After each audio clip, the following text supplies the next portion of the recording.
بسم اللہ الرحمن الرحیم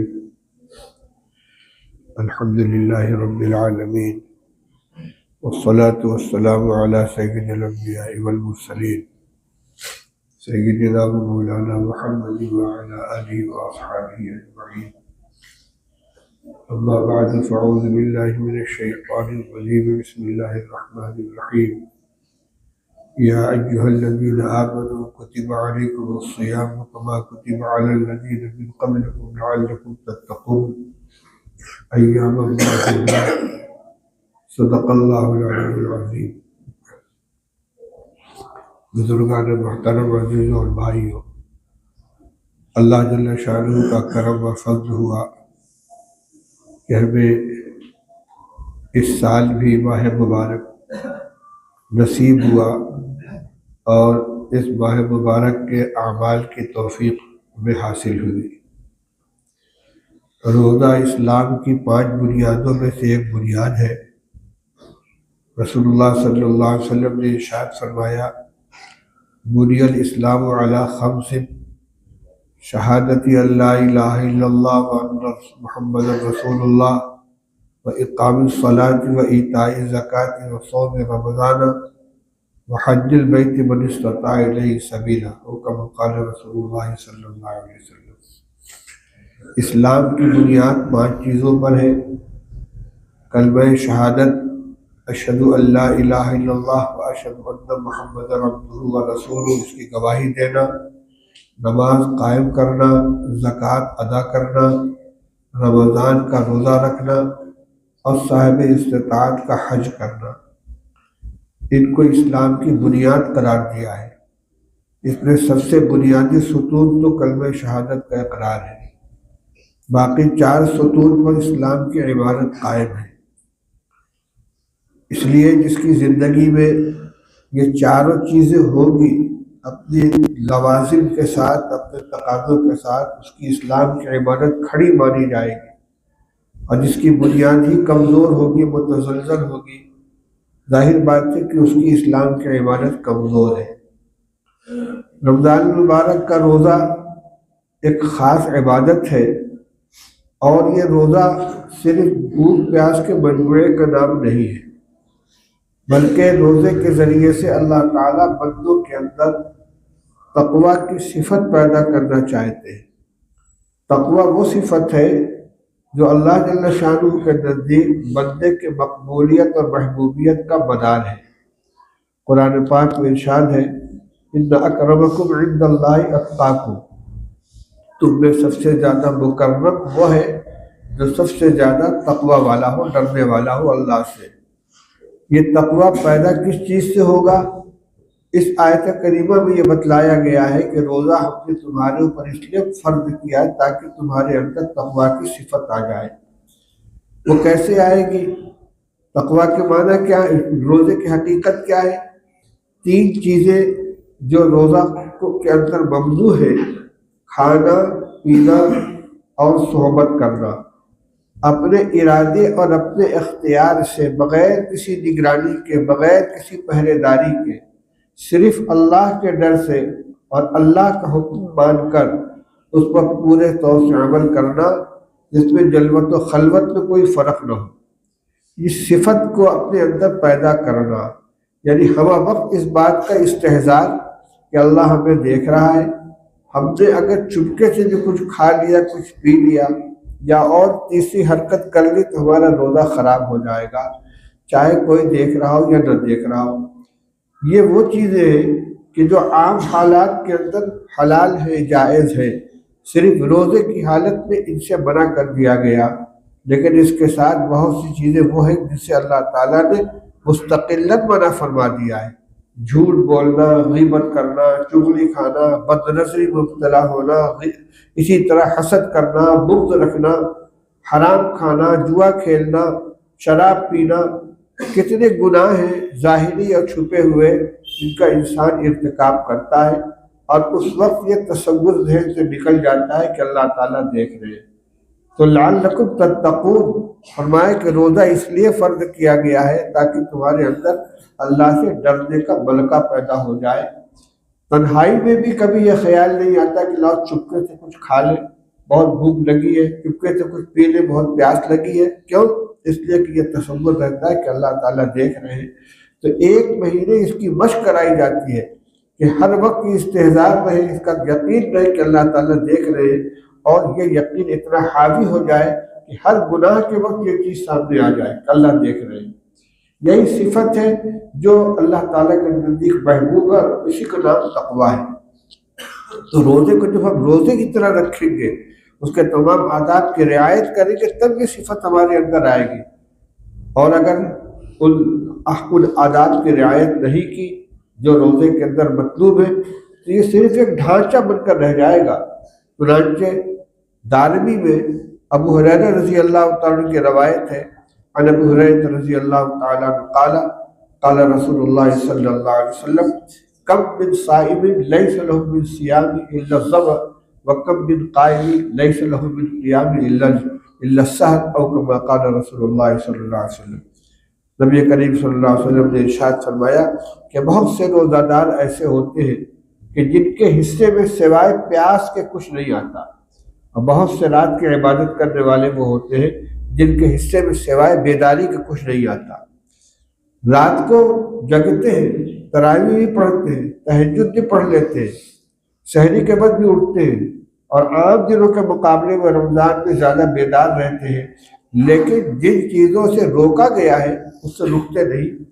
غیبت بھی ہو رہی ہے، جھوٹ بھی بول رہے ہیں، اور بھی لایعنی کام میں مشغول ہے۔ آج کل کے ایک بہت بڑا لایعنی ملٹی میڈیا موبائل کے اندر جو فواہش بھرے ہوئے ہیں، جو ویڈیو ہے، مووی ہے، فلمیں ہیں، جس کو تنہائی کے اندر بیٹھ کر آدمی دیکھتا رہتا ہے، لذت حاصل کرتا رہتا ہے۔ خیالات بھی گندے ہو رہے ہیں، بد نظری بھی ہو رہی ہے، وقت کا بھی ضیاع ہو رہا ہے۔ یہ سارے کے سارے گناہ ہی تو ہیں۔ تو اگر کوئی آدمی روزہ رکھ رہا ہے لیکن ان چیزوں سے بچتا نہیں ہے، غیبت کر رہا ہے، جھوٹ بول رہا ہے، گندے خیالات میں مبتلا ہے، نگاہوں کی احتیاط نہیں کرتا، کیا ہوگا؟ فرمایا کہ ایسے روزے دار کا روزہ بھوک پیاس کا مجموعہ بن جائے گا، اور ایسے آدمی کا جاگنا صرف بیداری بن کر رہ جائے گا۔ اسی طرح ایک روایت میں تو ناراضگی کے انداز سے، بخاری شریف کی روایت ہے، ابو ہریرہ رضی اللہ تعالیٰ فرماتے ہیں قال رسول اللہ صلی اللہ علیہ وسلم من لم يدع قول الزور والعمل به فليس لله حاجة في ان يدع طعامه وشرابه او كما قال رسول اللہ صلی اللہ علیہ وسلم۔ رسول اللہ صلی اللہ علیہ وسلم نے ارشاد فرمایا کہ جو آدمی جھوٹ بولنا اور غلط کام کرنا نہ چھوڑے تو اللہ تعالیٰ کو ایسے شخص کے بھوکے پیاسے رہنے کی کوئی ضرورت نہیں، کہ اللہ تعالیٰ کی رزاقیت میں بندہ آ جاتا ہے، اس کی روزی کا خزانے میں کچھ کمی ہو جاتی ہے، اس وجہ سے روزہ رکھنے کا حکم دیا ہے؟ نعوذ باللہ، نہیں۔ بلکہ رمضان کے مہینے میں تو فرمایا کہ شادی گزار فی رزق المؤمن۔ ابھی آپ نے فجر کی نماز کے بعد سلمان فارسی رضی اللہ عنہ کی تفصیل روایت سنی ہے، جس میں رسول اللہ صلی اللہ علیہ وسلم نے اس مہینے کی خصوصیات کو شمار کرایا ہے۔ ان خصوصیات میں خصوصیت یہ بھی ہے کہ شادی گزار فی رزق المؤمن، اس مہینے میں مومن کے رزق میں اضافہ کر دیا جاتا ہے، اور یہ ایسی محسوس چیز ہے کہ جس کو ثابت کرنے کے لیے کسی دلیل کی ضرورت نہیں ہے۔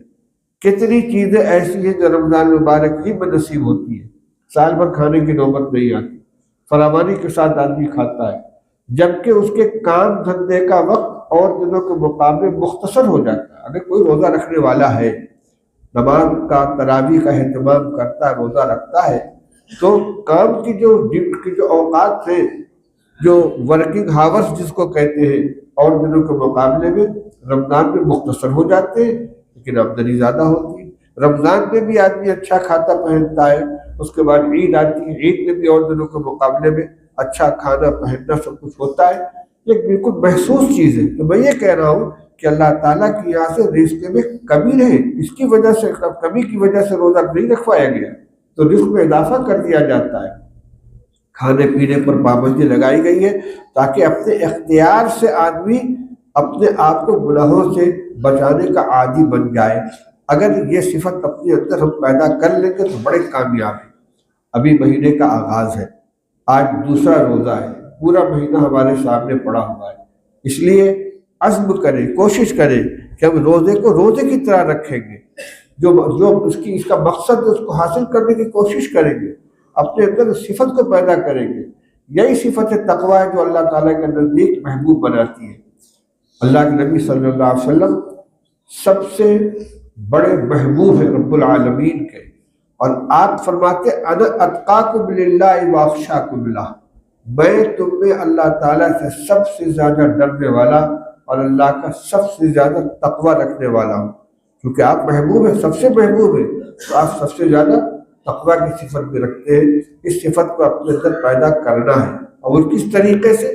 جب بھی کوئی گناہ کا عمل سامنے آئے تو بالقصد اس کو سوچے کہ اللہ دیکھ رہا ہے۔ الم یعلم بان اللہ یری، قرآن پاک میں اللہ تعالیٰ نے سورہ اقرا کے اندر یہ آیت نازل فرمائی ہے، الم یعلم بان اللہ یری، بندہ جانتا نہیں ہے کہ اللہ تعالیٰ دیکھ رہا ہے۔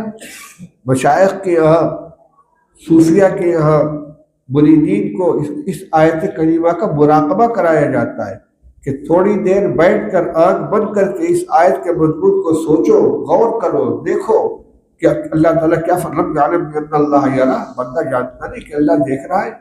اسی صفت کو پیدا کرنے کے لیے مجاہدے کرائے جاتے ہیں۔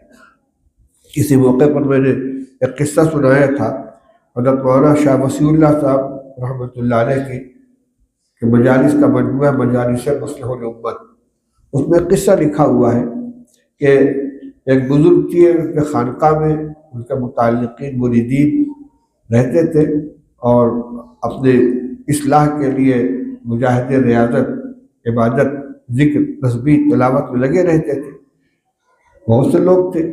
ایک نوجوان آیا اور ان کی خدمت میں چند روز وہ رہا۔ اس سے انہوں نے کہا جاؤ تمہارا کام ہو گیا، اللہ کا نام بتاؤ۔ اس کو انہوں نے اجازت دے دی، اس کو خلافت کہتے ہیں۔ اب جو حضرات پہلے سے وہاں موجود تھے ان کے درمیان چہبی گوئی ہونے لگی، یہ کیا ہوا؟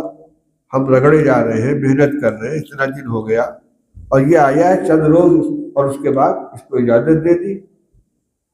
حضرت کے کان میں بھنک لگی۔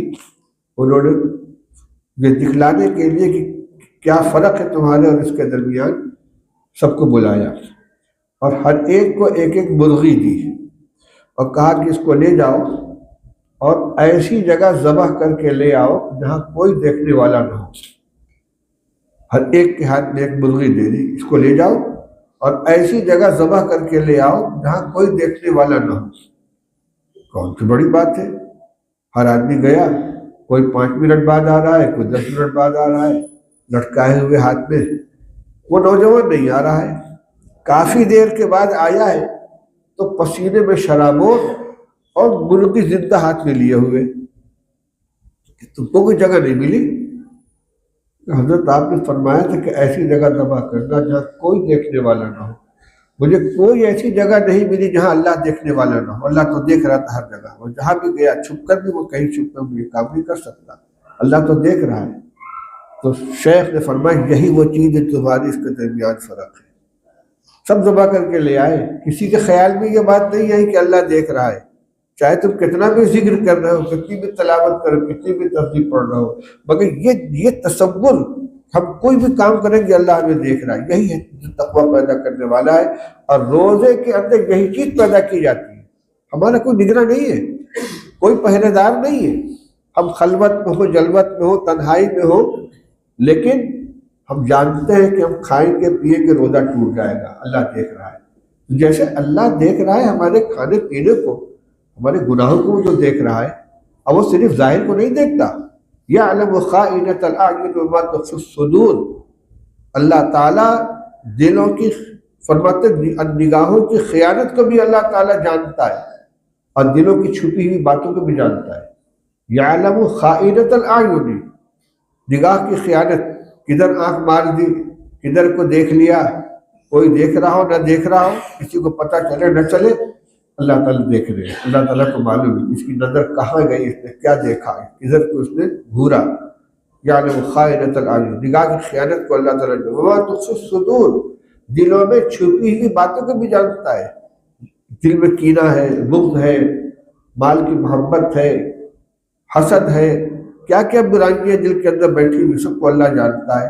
یہ آیتیں کس کے لیے نازل ہوئی ہے؟ کس کو بتانے کے لیے؟ ہمارے ہی لیے آپ کے لیے تو ہے، ہمیں اس کا تصور کیوں نہیں آتا؟ اسی کی مشق کرانے کے لیے یہ مہینہ ہم کو عطا کیا گیا ہے کہ ہر وقت یہ تصور رہے کہ جیسے ہمارے کھانے پینے کو اللہ تعالیٰ دیکھ رہے ہیں، ہم اس کے ڈر سے اپنے آپ کو اتنی دیر صبح صادق سے لے کر غروب آفتاب تک کھانے پینے سے روک کر رکھتے ہیں، کیونکہ اللہ دیکھ رہا ہے۔ اسی طریقے سے اللہ تعالیٰ ہماری ہر ادا کو، ہر عمل کو، ہر فعل کو، ہر قول کو، ہر خیال کو، دل کے چھپے ہوئے جذبات کو بھی اللہ تعالیٰ دیکھ رہے ہیں۔ یہ تصور جب جمے گا دل کے اندر، تب یہ ہوگا، مقصد حاصل ہوگا، لعلکم تتقون۔ ایک مہینہ کی یہ عمل اللہ تعالیٰ نے عطا فرمایا ہے، محنت کر کے آدمی اس کو حاصل کر لے، پھر 11 مہینہ انشاءاللہ اس کے اثرات باقی رہیں گے۔ ہر سال پلٹ کر یہ دن آتا ہے، جیسے کپڑے پر میل لگ جاتا ہے، گرد و غبار بڑھ جاتا ہے، ایک مدت کے بعد اسے دھلا جاتا ہے، پھر اللہ ہر سال یہ موقع ملتا ہے۔ لیکن ابھی جو یہ موسم آیا ہے، دیکھتے دیکھتے ایک مہینے میں گزر جائے گا، اس لیے اس کی قدر کریں۔ رمضان مبارک کے خصوصی اعمال سب کا اہتمام کریں۔ خصوصی اعمال کیا ہیں؟ ایک تو یہ کہ روزے کو روزے کی طرح رکھیں، نگاہ کی بھی حفاظت کریں، زبان کی بھی حفاظت کریں۔ عام طور سے مساجد کے اندر فجر کے بعد فضائل رمضان رسالہ سنایا جاتا ہے، اس میں حضرت شیخ العزیز مولانا محمد زکریا صاحب رحمۃ اللہ علیہ نے وہ روایت بھی پیش کی جو میں نے ابھی سنائی تھی کہ جو آدمی جھوٹ بولنا نہ چھوڑے اور غلط کام کرنا نہ چھوڑے تو اللہ تعالیٰ کو ایسے شخص کے بھوک پیاس کی کوئی ضرورت نہیں۔ وہ روایت بھی نقل کی ہے کہ بہت سے روزہ دار ایسے ہیں جن کو ان کے حصے میں سوائے بھوک کے کچھ نہیں آتا، اور بہت سے جاگنے والے جن کے حصے میں سوائے بیداری کے کچھ نہیں آتا۔ اس نے 6 آداب لکھے ہیں۔ زبان کی حفاظت کی جائے، جھوٹ، غیبت، گالی، بد کلامی، لا یعنی گفتگو۔ نگاہ کی حفاظت کی جائے، بد نظری سے بچایا جائے۔ کان کی حفاظت کی جائے، گانا ہے، میوزک ہے، غیبت ہے، کان سے ان چیزوں کو بچایا جائے۔ اسی طریقے سے ہاتھ پیر سے وہ کام نہ کیے جائیں جس سے منع کیا گیا ہے، اور خیالات کی حفاظت کی جائے، دل و دماغ کو گندی چیزوں سے بچایا جائے، اور آخر میں ہر لا یعنی چیز سے اپنے کو محفوظ رکھا جائے۔ تو ان آداب کی رعایت کریں گے تو ہمارا روزہ بنے گا۔ اس کے علاوہ کچھ اعمال ہیں جن کو اس مہینے میں کثرت سے کرنے کا حکم دیا گیا ہے۔ حضرت سلمان فارسی رضی اللہ تعالیٰ عنہ کی روایت میں یہ فرمایا کہ وہ شہر الصبر، یہ صبر کا مہینہ ہے، اور صبر ثوابہ الجنہ۔ صبر کے معنی کیا ہے؟ طبیعت کے خلاف کوئی بات پیش آئے اس کو برداشت کر لینا، یہ بھی تو صبر ہے۔ بھوک لگی ہے برداشت کر رہے ہیں، پیاس لگی ہے برداشت کر رہے ہیں، سحری کے وقت اٹھ رہے ہیں، نیند کا تقاضا ہے لیکن نہیں، ہم اللہ کا حکم ہے سحری کھائیں گے، اور توفیق ملے گی تو 2-4 رکعت تہجد بھی ادا کر لیں گے۔ رات کو نیند کا تقاضا ہے لیکن نہیں، رمضان کا خاص عمل تراویح ادا کریں گے۔ تو طبیعت کے خلاف جو چیزیں پیش آئیں، اللہ کی رضا کے لیے، اللہ کو خوش کرنے کے لیے اس کو برداشت کرنا، اپنے نفس کو اس پر جمانا، یہ صبر ہے۔ شہر الصبر، یہ صبر کا مہینہ ہے، اس پر صبر ثوابہ الجنہ، اور صبر کا بدلہ جنت ہے۔ عجیب و غریب چیز ہے۔ حدیث میں فرمایا گیا ہے کہ ہر چیز کے کا اجر تو محدود ہے، لیکن ثواب، صبر کا ثواب انما یوفی الصابرون اجرهم بغیر حساب، صبر کرنے والوں کو بغیر حساب کے اجر عطا فرماتا ہے۔ اب جتنا صبر جس کے اندر پایا جائے گا، جس کا روزہ جتنے بڑے صبر کا مظہر ہوگا، اسی اعتبار سے اللہ تعالیٰ کی اجر ملے گا۔ اور روزہ کے بارے میں فرمایا الصوم لی وانا اجزی بہ، اللہ تعالیٰ فرماتے ہیں روزہ خاص میری عبادت ہے، میرے لیے ہے، اور میں ہی اس کا بدلہ دوں گا۔ تو صبر کا مہینہ ہے، مواسات کا مہینہ ہے، غمخواری کا مہینہ ہے، غریبوں کی، رشتہ داروں کی، عزیزوں کی مدد کرے۔ زکوٰۃ تو ایک فریضہ ہے، اس کو تو ادا کرنا ہی ہے، لیکن اس کے علاوہ بھی جہاں تک ہو سکے جانی مالی ہر اعتبار سے غمخواری اور مدد اور نصرت کا معاملہ کرنا چاہیے۔ اس میں رسول اللہ صلی اللہ علیہ وسلم نے ارشاد فرمایا استکثروا فی من اربع خصال، من 4 خصال، 4 کام کثرت سے کیا کرو۔ ایک کلمہ شہادت، اشہد ان لا الہ الا اللہ و اشہد ان محمد عبدہ و رسولہ، اس کا ورد زیادہ سے زیادہ کرو۔ ایک استغفار، استغفر اللہ ربی من کل ذنب و اتوب الیہ، اس کا ورد زیادہ سے زیادہ کیا کرو۔ اور ایک جنت کی دعا، جہنم سے پناہ، اللہم انی اسألک الجنت و اعوذ بک من النار۔ یا اللہ اجرنی من النار استکثروا فی من اربع خصال، یہ 4 کام کثرت سے کیا کرو. تو یہ کام ہم کریں، انشاءاللہ ہمارا روزہ روزہ بنے گا، اور اس کی جو برکات ہے وہ حاصل ہوگی، اس کی جو ثمرات ہیں وہ مرتب ہوگی. انشاءاللہ ہمارے اندر تقویٰ کی صفت آئے گی، اللہ سے قرب حاصل ہوگا، ہمارے مسائل عافیت کے ساتھ حل ہوں گے. اور باقی جو اس سے متعلق مضامین ہیں، آخری عشرہ کا اعتکاف ہے، پہلا عشرہ خاص طور سے رحمت کی دعا کا، اللہم ارحمنا، اللہم ارحمنی، اللہ ہم پر ہمارے ساتھ رحم کا معاملہ فرما. تو پہلا عشرہ رحمت کا عشرہ ہے، دوسرا مغفرت کا ہے جس میں استغفار کی کثرت کرنی چاہیے، اور تیسرا عشرہ جہنم سے خلاصی کے لیے دعا کرنے کا ہے. تو پہلے عشرے میں رحمت کی دعا کا بھی اہتمام کرنا چاہیے. اللہ تعالیٰ ہمیں اس کی توفیق نصیب فرمائے. وآخر دعوانا الحمد للہ رب العالمین.